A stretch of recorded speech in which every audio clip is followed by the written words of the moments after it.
Baik, salam sejahtera bagi kita semua.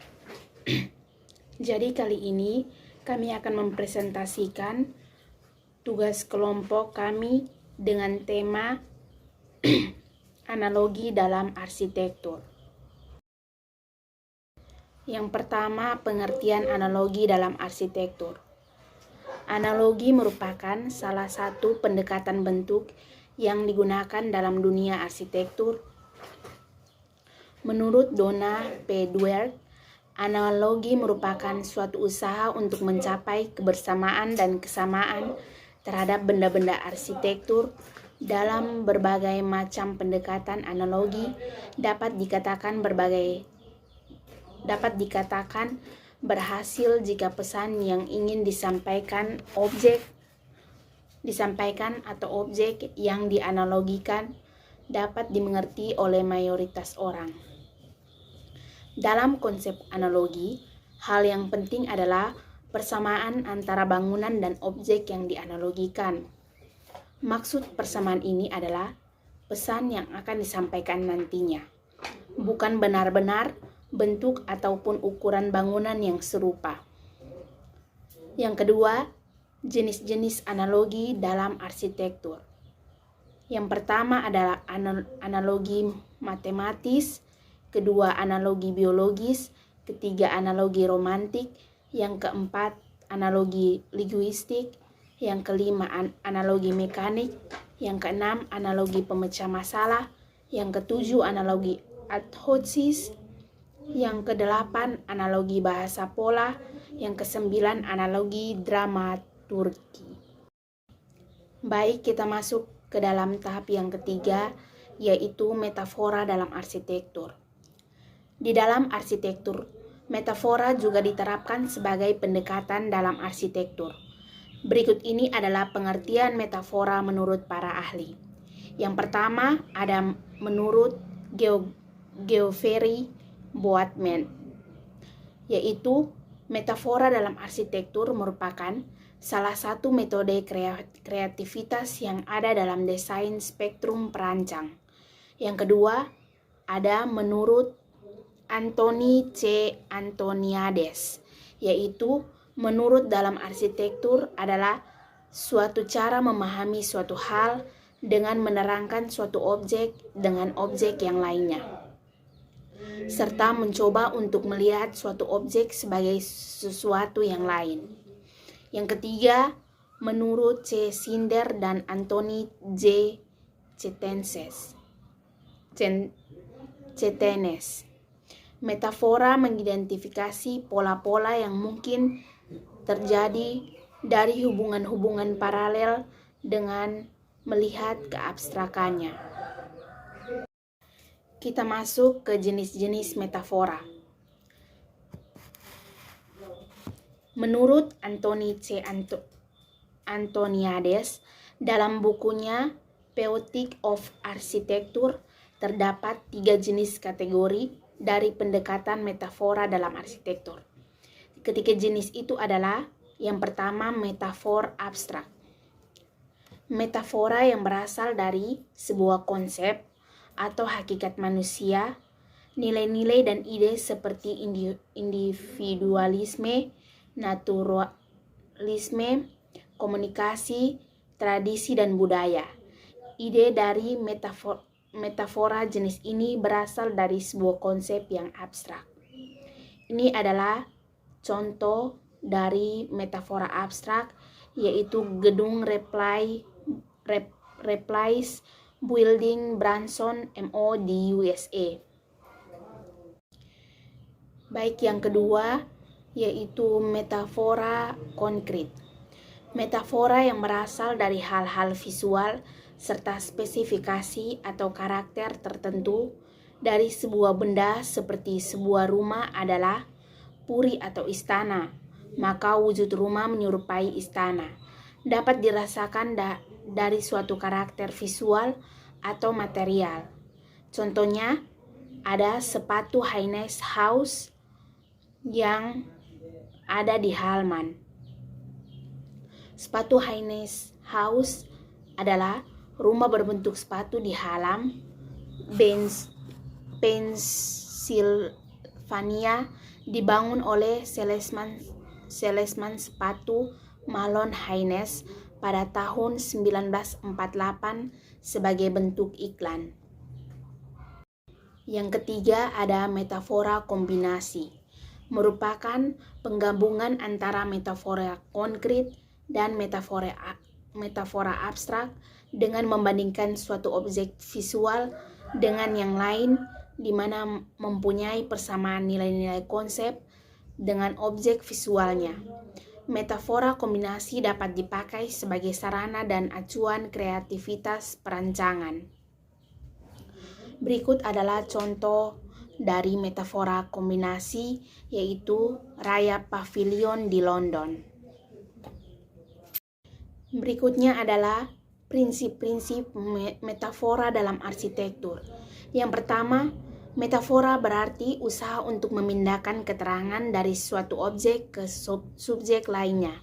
Yang kedua, metafora arsitek bukan hanya masalah penggunaan gaya bahasa, namun juga masalah pemikiran dan tinggikan. Metafora mempengaruhi semua dimensi dalam indera manusia seperti melalui warna, bentuk, tekstur, dan suara. Yang ketiga, metafora merupakan usaha untuk melihat suatu objek menjadi satu hal yang lain untuk diterapkan ke dalam arsitektur. Yang keempat, arsitek tidak hanya dapat menetapkan secara langsung, tapi juga menerapkan bahasa, verbal, dan konseptual suatu bentuk metafora ke dalam sebuah gambaran visual dengan menggunakan interpretasi yang berbeda untuk menghasilkan gambaran visual yang baru. Yang kelima, ada salah satu metode utama penerapan metafora dalam arsitektur adalah dengan mengubah fokus penyelidikan dan penelitian area yang difokuskan dengan harapan hasilnya dapat melebihi ekspektasi dalam menjelaskan subjek yang dimaksud secara luas dan dengan cara yang baru. Baik, kita masuk kepada contoh penerapan pendekatan metafora pada arsitektur. Yang pertama ada Huainan di Cina. Ini adalah contoh bentuk penerapan pendekatan metafora pada arsitektur di Huainan, Cina. Gambar ini merupakan desain arsitektur yang menggunakan konsep metafora yaitu mengambil bentuk dari alat musik piano dan biola yang saling dibungkari sehingga membentuk suatu bangunan yang sangat indah dan berestetika. Yang kedua, ada Puzzling World Lake Wanaka di Selandia Baru. Ini adalah bentuk bangunan di Lake Wanaka, Selandia Baru. Bangunan ini berbentuk seperti puzzle. Stuart Landsborough membangun bangunan ini sebagai objek wisata di daerah Wanaka, Selandia Baru. Awalnya hanya merupakan sebuah labirin pada tahun 1973, tetapi setelah bertahun-tahun berkembang menjadi bangunan yang unik, di mana pengunjung dapat mencoba beberapa teka-teki kamar dengan ilusi optik serta hal lainnya. Yang keempat, ada Sheepdog Building di Selandia Baru. Ini adalah gambar bentuk bangunan di Selandia Baru yaitu bernama Sheepdog Building. Bangunan ini sangat menyerupai kepala seekor anjing. Dapat kita lihat bentuk bangunannya dari luar, seperti bentuk muka, hidung, telinga, lidah, mulut, dan lain-lain. Baik, di slide berikutnya saya akan mempersilakan teman saya. Berikutnya mimesis dalam arsitektur. Dalam bahasa Jerman berarti tiruan.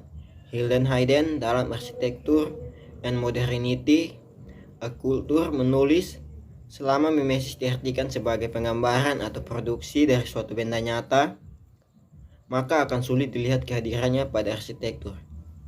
Mimesis akan dapat ditemukan jika seorang mengidentifikasi mimesis tidak hanya sekedar mengcopy, tetapi lebih mengarah pada persamaan dan perbedaan bentuk. Pada pertalian atau hubungan antara dua buah benda, kemudian Hayden mengeksplornya pada ide mimesis dari teori Adorno. Mengenai dua karakter seni, menurut Adorno, seni mempunyai dua karakter, yaitu heteronomous, yaitu ditentukan oleh masyarakat, atau autonomous, yang berdasarkan hanya pada prinsip-prinsip desain dari desain itu sendiri. Penerapan desain mimetik dalam arsitektur. Mimesis salah satu alternatif dalam perencanaan yang menghindari kembali rupa awal dengan melakukan perubahan-perubahan yang menghadirkan sebuah karya bersifat ganda.